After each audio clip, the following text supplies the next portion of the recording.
What if I translated it this way? When God began to create the heavens and the earth, you say, well, that's cheating. You can't do that. Yes, I can. I have a PhD in Hebrew. I can do whatever.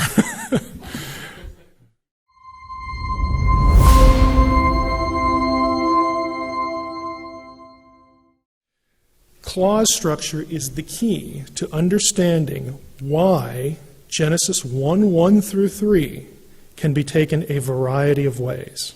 That's the key, and that's the thing nobody looks at unless you're a grammar geek, okay? Unless you're somebody who spends time doing, Hebrew things, working in the Hebrew text. Then you're confronted with it immediately. But in English Bibles, it just depends on the translation. A clause is, we kind of think of it as a sentence, a group of related words containing a subject and verb.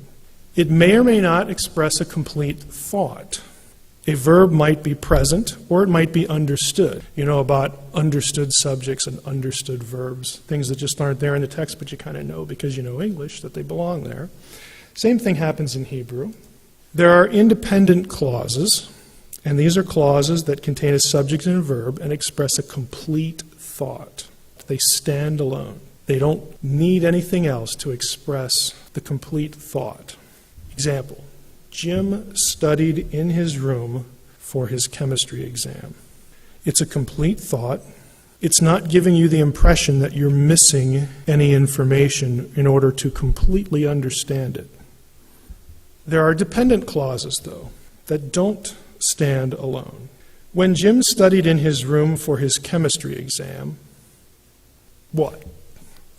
It feels like there's something that is supposed to come afterward to complete the idea. Just by adding that one word, it has a sense of incompletion. It has a sense of lacking something else. When Jim studied in his room for his chemistry exam, he was able to concentrate. Now, we have the full picture. We have the full idea. And in fact, the underlined part here, he was able to concentrate, that actually could stand by itself. You could put something before it, too. His brother stayed away when Jim studied in his room for his chemistry exam. That gives you a complete, it gives you a fullness. You're not looking for something else, which is the basic idea. In a dependent situation, a dependent clause, you feel like you've got to have something else to get the full idea. This same situation happens in the first 3 verses of Genesis. There are a series of clauses, and the question is, which ones can stand alone, and which ones depend on the others for their meaning? So the question is, independent or dependent? And once we know that, we'll know what the main idea, the full sentence or sentences, we'll know what the main idea is or isn't. Now here's one way to look at the first 3 verses.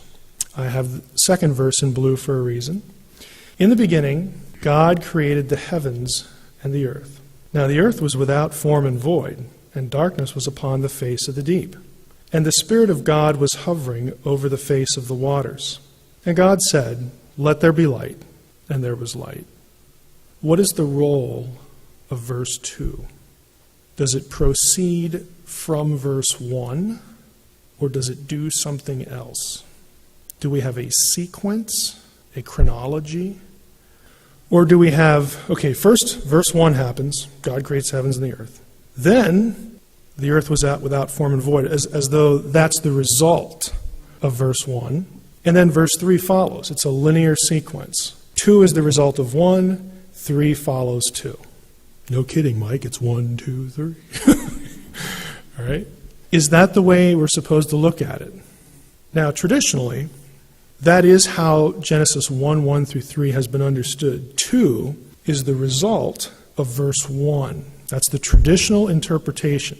In the beginning, God created the heavens and the earth. That is viewed as the first creative act.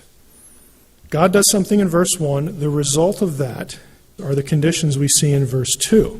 The writer kind of lets us know what the result of God's creating in verse 1 was. And then he moves on to God getting down to business in verse 3. Okay, so God creates the heavens and the earth. And oh, by the way, when he did that, the earth was formless and empty, and all these conditions.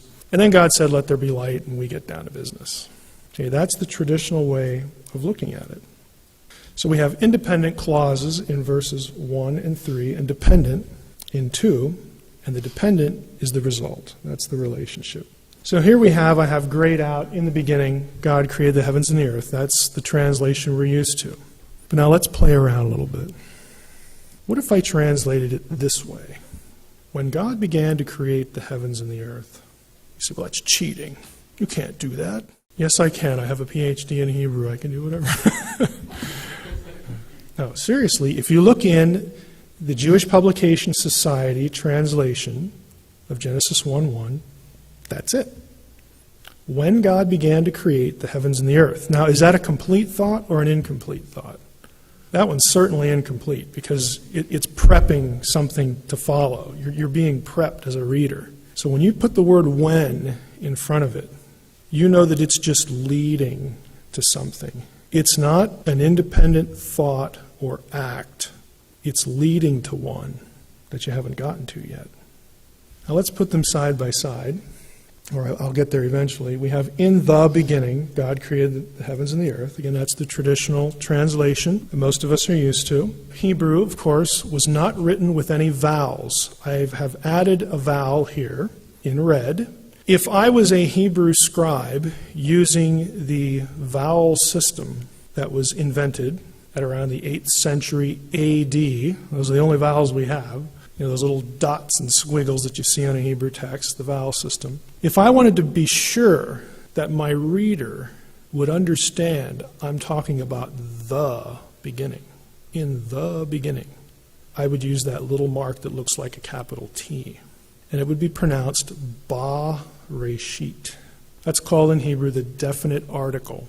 Just like English definite article, the word for the.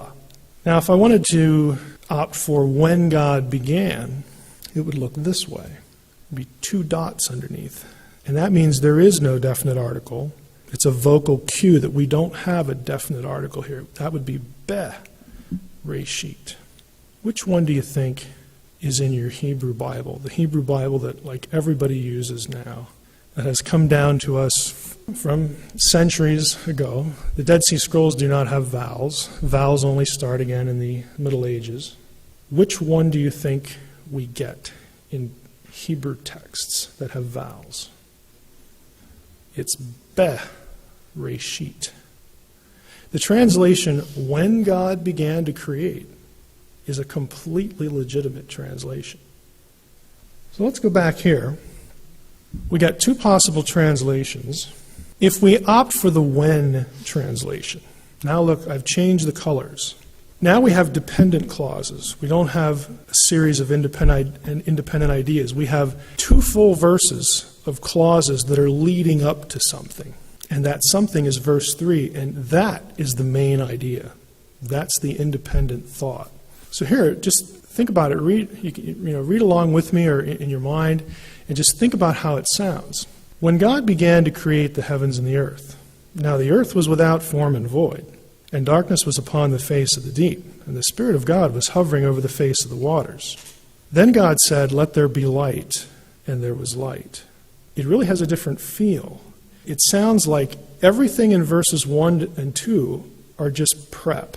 They're not really happening. They're the writer describing what conditions, now catch this, the writer is describing conditions that already exist before God actually creates anything, before God actually speaks anything into existence. In other words, you have a situation where verses 1 and 2 lead to verse 3, and they set it up. The first creative act, the first thing God does in Genesis 1 through 3 in this view is not verse 1. It's verse 3. That's the very first thing that God speaks into existence. For lack of a better term, I couldn't think of anything that's very witty or alliterated. I put Hebrew syntax view because this is strict Hebrew syntax. Syntax is sentence structure, sentence relationships. If you're going to just go by what the Hebrew says, like a zealot, strictly, obeying the rules of Hebrew grammar, that is what you get.